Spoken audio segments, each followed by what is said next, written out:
Jacques Lacan, né le 13 avril 1901, mort le 9 septembre 1981.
Mesdames, Mesdemoiselles, Messieurs, je crois qu'en l'occurrence, ce serait à la fois trop peu et déjà trop dire que de s'en remettre à la formule classique qui consisterait à vous dire qu'on ne présente pas Jacques Lacan.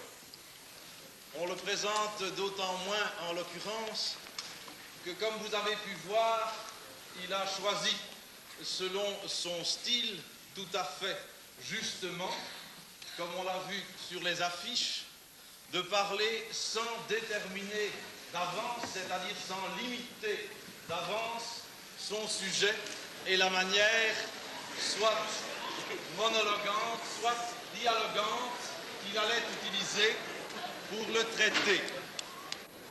Il y a quelques 15 ans que Jacques Lacan était venu à Louvain.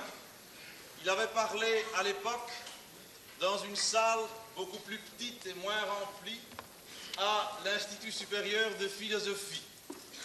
Qu'il parle aujourd'hui dans cette salle devant ce public, eh bien cela suffit à montrer, d'une part, que chacun sait la place définitive qu'il a occupée, qu'il occupe toujours dans le mouvement analytique, dans le discours analytique, et cette place consistant justement à donner à ce discours analytique actuel et de toujours son sens.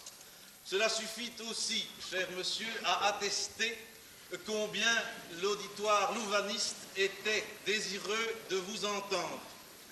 Tout le monde sait ici aussi qu'au fond, la manière essentielle, la seule peut-être congéniale, tout à fait adéquate, de participer de l'enseignement si singulier de Lacan est de suivre ses séminaires. Bien au-delà de ses écrits, ces séminaires qui sont, comme il le rappelait encore à quelques-uns d'entre vous tout à l'heure, dans un tout autre style, dans un style beaucoup plus direct et plus propre à susciter et à mettre en place la chose elle-même dont il parle.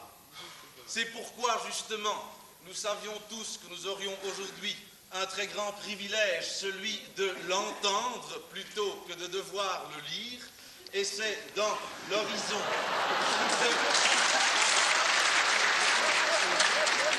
cette constatation applaudie comme vous l'entendez, que je vous demande de prendre la parole. Puisque on a eu la bonté de me présenter, je vais entrer dans la difficile tâche de vous faire entendre ce soir, disons, quelque chose.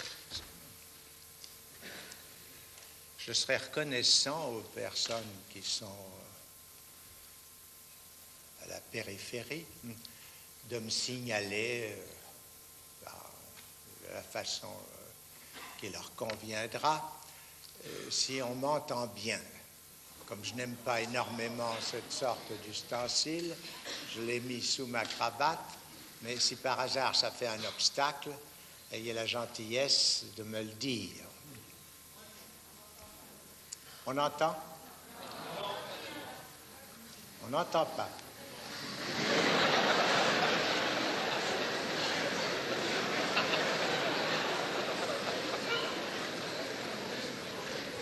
Et comme ça, entend-on. Ça va pas? Dites, ça va? Alors, la cravate, donc, était un obstacle.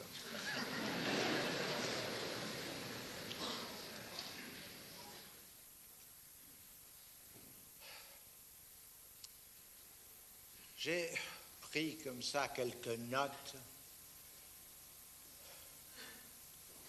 sur un petit papier, parce que j'ai terminé avec les 25 ou 30 personnes qui ont eu la gentillesse de répondre à l'invitation de mes hôtes. J'étais tellement content, parce que ça m'arrive jamais, enfin, qu'on m'extrait 25 personnes avant pour que j'aie une idée d'à qui je vais parler. J'étais tellement content que je suis resté avec eux jusqu'à 6h30, alors que j'étais là depuis 4 heures. Et bien entendu, ça ne permet pas la préparation ce qu'on appelle une conférence. Je n'ai jamais eu la moindre intention de vous faire une conférence, mais je n'ai jamais la moindre intention de faire une conférence, mais j'ai un enseignement. J'ai fait ça pendant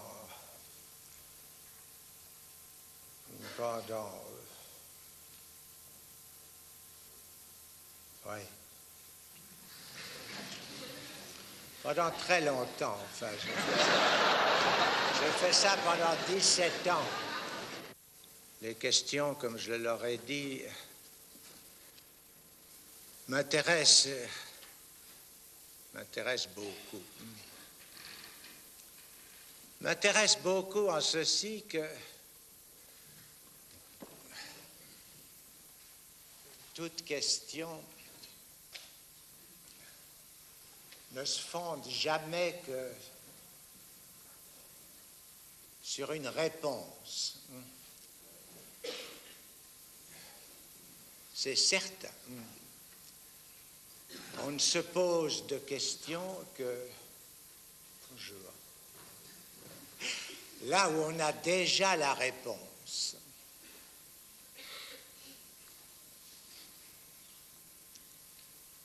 Ce qui a l'air de limiter beaucoup la portée des questions. Néanmoins, c'était pour moi une occasion de mesurer ce qui pour chacun était la réponse.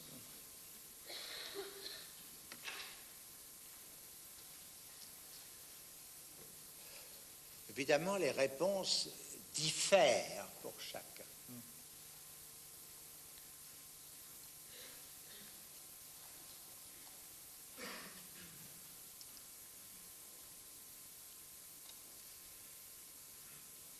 C'est même ce qui fait obstacle à ce que si gentiment on appelle la communication. Enfin, je vois que j'ai un auditoire.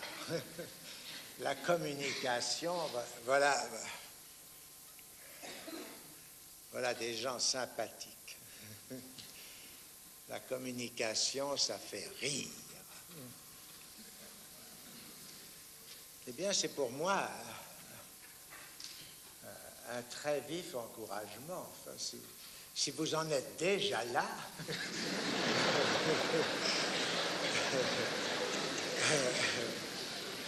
on va pouvoir avancer un peu.